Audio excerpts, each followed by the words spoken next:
জানিয়ে দিব এই মুহূর্তে আমাদের হাতে থাকা সর্বশেষ গুরুত্বপূর্ণ আপডেট বাংলা সংবাদ। মানুষ চিনতে ভুল করেছেন বিএনপি, বলেছেন গয়েশ্বর। নির্বাচন নিয়ে রাজনৈতিক দলগুলোর মতভেদ কোন দিকে যাচ্ছে?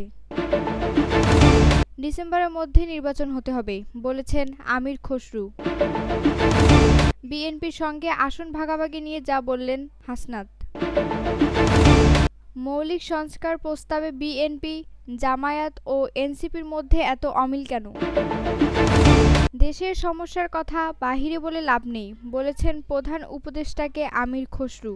শুনছিলেন সংবাদ শিরোনাম, এখন বিস্তারিত। তবে তার আগে অনুরোধ থাকবে ভিডিওটিতে অবশ্যই লাইক এবং কমেন্ট করে জানিয়ে দিন আজকের এই ভিডিও সম্পর্কে আপনার মূল্যবান মতামত। আর অবশ্যই এই ভিডিওটি আপনার ফেসবুক, সোশ্যাল মিডিয়ায় শেয়ার দিয়ে ছড়িয়ে দিন আর জানিয়ে দিন আপনি কোথা থেকে বা কোন জেলা থেকে দেখছেন বা শুনছেন। অনুরোধ থাকবে আপনি যদি আমাদের এই চ্যানেলে নতুন হয়ে থাকেন তাহলে অবশ্যই চ্যানেলটি সাবস্ক্রাইব করে পরবর্তী আপডেট সংবাদ পেতে চোখ রাখুন আজকের বাংলা খবরে। বিএনপির স্থায়ী কমিটির সদস্য গয়েশ্বর চন্দ্র রায় বলেছেন, জাপানে বসে প্রধান উপদেষ্টা যেভাবে বিএনপির বিরুদ্ধে কথা বলেছে তাতে মনে হচ্ছে মানুষ চিনতে ভুল করেছেন বিএনপি। শনিবার ৩১ মে সকালে সাবেক রাষ্ট্রপতি জিয়াউর রহমানের ৪৪তম শাহাদাত বার্ষিকী উপলক্ষে শিল্পকলা একাডেমিতে এক চিত্রকর্ম প্রদর্শনীতে যোগ দিয়ে তিনি এ মন্তব্য করেন। ছাত্র জনতার বিজয়ের সুফল কিছু মানুষ ভোগ করতে চাইলে তারা ইতিহাসে আস্থা কুড়িয়ে যাবে জানিয়ে গয়েশ্বর চন্দ্র রায় বলেন, ছাত্র জনতার বিজয় হয়েছিল গণতন্ত্র ও সুষ্ঠু নির্বাচনের জন্য। এবার গণতন্ত্রের বিজয় আদায় করতে হবে। সাবেক রাষ্ট্রপতি জিয়াউর রহমান স্বাধীনতা, গণতন্ত্র ও সার্বভৌমত্বের স্বার্থে গণমানুষের পাশে ছিলেন উল্লেখ করে বিএনপির এই নেতা বলেন, তিনি বিচারমুখী ছিলেন না, প্রচারই তার পিছুটান নিতেন। স্বাধীনতা ও গণতন্ত্রের জন্য কি করতে হবে, কেন করতে হবে তা নিয়ে তিনি কাজ করতেন। গয়েশ্বর রায় বলেন, জিয়াউর রহমান ছিলেন গণতন্ত্রের পূজারী। তিনি নিজের জন্য নয়, জাতির জন্য কাজ করতেন। আজ অনেকের মুখে জিয়ার আদর্শ থাকলেও অন্তরে কিছুই নেই। জিয়াউর রহমানের স্মৃতিচারণ করতে গিয়ে তিনি বললেন, তার সম্পর্কে অনেক স্মৃতি রয়েছে, সব বলা সম্ভব নয়। জিয়া মানেই জাতীয়তাবাদী, জিয়া মানেই দেশপ্রেমিক, জিয়া মানেই গণতন্ত্র। তার প্রত্যেকটা পদচারণার মধ্যে উদ্দেশ্য থাকত জাতির জন্য। জাতি জিয়ার আদর্শকে বুঝতে পারলে আমাদের মধ্যে ভয় থাকবে না। দেশের রাজনীতিতে আবারও মতবিরোধ। ডিসেম্বরের মধ্যেই নির্বাচন হতে হবে এমন বক্তব্য সরকারকে কড়া বার্তা দিয়েছে বিএনপি। দলটির ভারপ্রাপ্ত চেয়ারম্যান তারেক রহমান গত বুধবার এক সমাবেশে নির্বাচন নিয়ে এমন অবস্থান তুলে ধরে অভিযোগ করেন, সরকার নির্বাচন নিয়ে টালবাহানা করছে। খবর বিবিসি বাংলার। মূলত বিএনপির ডিসেম্বরের নির্বাচনের দাবি পুরানো, তবে একদিন সরকারকে সরকারি চাপের পথে যায়নি দলটি। সম্প্রতি প্রধান উপদেষ্টার সঙ্গে বৈঠকে ডিসেম্বরের নির্বাচন নিয়ে সুনির্দিষ্ট আশ্বাস না পাওয়ার পর দলটি কঠোর অবস্থানে যাওয়ার ইঙ্গিত দেয়। অনেকেই ধারণা করছিলেন বুধবারের সমাবেশ থেকে নির্বাচনের দাবিতে কোনো কর্মসূচিও ঘোষণা করতে পারে বিএনপি। তবে সেটা না হলেও বিএনপি তার কঠোর অবস্থান তুলে ধরে। তবে বিএনপি ডিসেম্বর নিয়ে নির্দিষ্ট রোডম্যাপ চাইলেও সব দলই যে একই পথে হাঁটছে তা নয়। দলগুলোর আবার ভিন্ন ভিন্ন বক্তব্য আছে। ফলে সরকার বিএনপির দাবি মানলেও সেটা অন্য দলগুলোর মধ্যে কী প্রতিক্রিয়া তৈরি করবে তা নিয়ে উদ্বেগ আছে। কিন্তু প্রশ্ন হচ্ছে, নির্বাচন যখনই হোক সেটার রোডম্যাপ এখন ঘোষণা করলে সমস্যা কোথায়? রোডম্যাপের ঘোষণা চাওয়া বা না চাওয়ার পেছনে দলগুলোর হিসেব নিকেশ কি আছে? চলতি বছরের ডিসেম্বরের মধ্যে অবশ্যই নির্বাচন হতে হবে বলে জানিয়েছেন বিএনপির স্থায়ী কমিটির সদস্য আমির খসরু মাহমুদ চৌধুরী।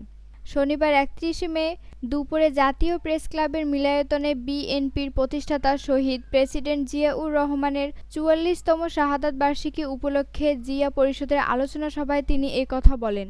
আমির খসরু বলেন, নির্বাচন ডিসেম্বরের মধ্যে অবশ্যই হতে হবে। দেশে কেউ বিনিয়োগ করতে আসলে তারা জিজ্ঞেস করে নির্বাচন করবে। আমি একটা নির্বাচিত সরকার দেখতে চাই, নির্বাচিত বিরোধী দল, নির্বাচিত সংসদ দেখতে চাই। তিনি আরও বলেন, যদি কেউ বলে শুধুমাত্র একটি দল নির্বাচন চায়, এটা কি সত্য? ইতিমধ্যে আমাদের সঙ্গে ঐক্যবদ্ধভাবে যারা শেখ হাসিনার বিরুদ্ধে আন্দোলন করেছে এমন ৫২টি রাজনৈতিক দল ডিসেম্বরের মধ্যে নির্বাচন চায়। এরকম একটা বক্তব্য আমাদের জন্য বিব্রতকর। জাতি বিভ্রান্ত হচ্ছে। হাতে গোনা কয়েকটি দল নির্বাচন চায় না উল্লেখ করে এই বিএনপির নেতা বলেন, 4 থেকে 5টি দল, এরা কোনো নিবন্ধিত দলও না। বাংলাদেশের মানুষের সঙ্গে যাদের কোনো সম্পৃক্ততা নাই তারা নির্বাচন চায় না।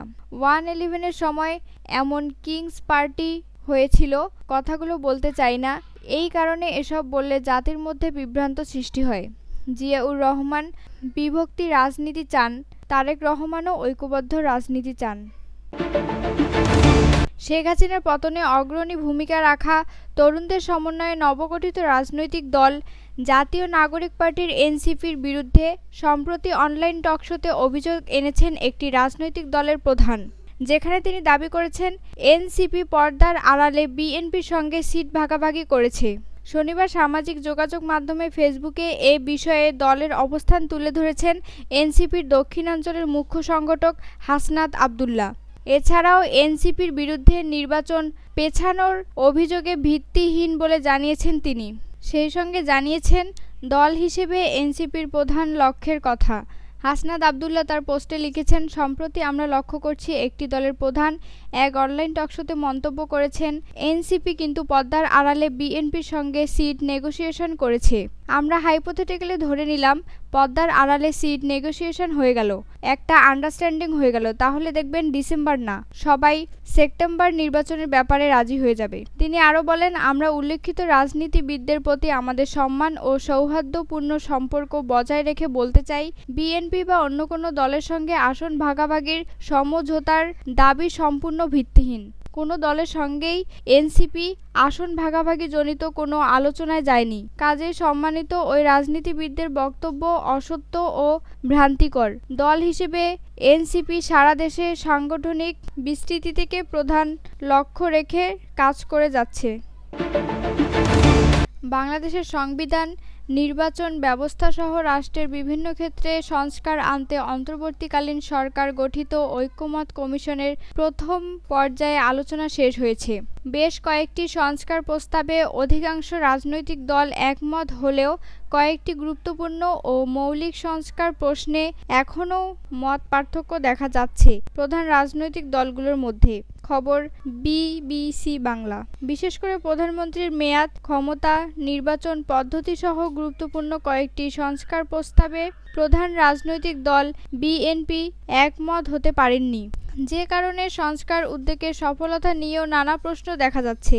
গত বুধবার ঢাকায় এক সমাবেশে বিএনপির ভারপ্রাপ্ত চেয়ারম্যান তারেক রহমান বলেন, সংস্কারের অভিনব শর্তের আবর্তে ঘুরপাক খাচ্ছে আগামী জাতীয় নির্বাচনের ভবিষ্যৎ। বিএনপির স্থায়ী কমিটির সদস্য আমির খসরু মাহমুদ চৌধুরী বলেছেন, এখন ঐকমত্য যেগুলোতে হয়েছে সেগুলো করে দ্রুত নির্বাচনের রোডম্যাপ দিয়ে দেন সরকারের প্রতি তাদের আহ্বান। আর যেগুলোতে ঐকমত্য হবে না সেগুলো বাংলাদেশের জনগণের বাইরে আর কারো করার ক্ষমতা নেই, আমাদেরও ক্ষমতা নেই। যদিও ঐকমত্য কমিশন বলেছে, যেসব মৌলিক ও গুরুত্বপূর্ণ প্রস্তাবে বড় রাজনৈতিক দলগুলো প্রথম দফায় দ্বিমত জানিয়েছে তাদের অধিকাংশ হলেও রাজি করিয়ে সংস্কার প্রস্তাব চূড়ান্ত করবে তারা। উপদেষ্টা ডক্টর ইউনূসকে ইঙ্গিত করে বিএনপির স্থায়ী কমিটির সদস্য আমির খসরু মাহমুদ চৌধুরী বলেছেন, দেশের সমস্যার কথা বারবার বাহিরে গিয়ে বলে লাভ নেই, এখানেই বলতে হবে, এখানেই সমাধান। শুক্রবার বিকেলে চট্টগ্রাম নগরীর মুরাদপুর এলজিডি মিলায়তনের সাবেক রাষ্ট্রপতি জিয়াউর রহমানের ৪৪তম শাহাদাত বার্ষিকী উপলক্ষে মহানগর বিএনপির আয়োজিত আলোচনা সভায় প্রধান অতিথির বক্তব্যে এসব কথা বলেন তিনি। আমির খসরু বলেন, আমরা নির্বাচনের অপেক্ষায় আছি। নির্বাচনের মাধ্যমে একটা নির্বাচিত সরকার না আসা পর্যন্ত কিছু বাস্তবায়ন করা সম্ভব নয়। যত তাড়াতাড়ি সম্ভব বাংলাদেশে একটা নির্বাচিত সরকার প্রয়োজন। এটা কোন দল চায় আর কোন দল চায় না এটা বড় কথা নয়, কারণ গণতন্ত্রের প্রত্যাশায় আছে বাংলাদেশের মানুষ। তিনি আরও বলেন, দিন শেষে সংস্কার, বিচার যত কিছু বলেন, সমাধান বাংলাদেশের মানুষ। সমাধান দেওয়ার দ্বিতীয় কোনো অস্ত্র নেই, একটাই মাত্র অস্ত্র, বাংলাদেশের জনগণ। নেতাকর্মীদের ছোটখাটো দ্বিধাদ্বন্দ্ব ভুলে যাওয়ার আহ্বান জানিয়ে আমির খসরু বলেন, বাংলাদেশকে সঠিকভাবে সঠিক জায়গায় দেশনেত্রী খালেদা জিয়াউর রহমানের চিন্তায় গড়তে হলে নেতাকর্মীদের মধ্যে স্পিড থাকতে হবে। স্পিড চলে গেলে হবে না, নিজেদের মধ্যে ছোটখাটো দ্বিধাদ্বন্দ্ব ভুলে যেতে হবে।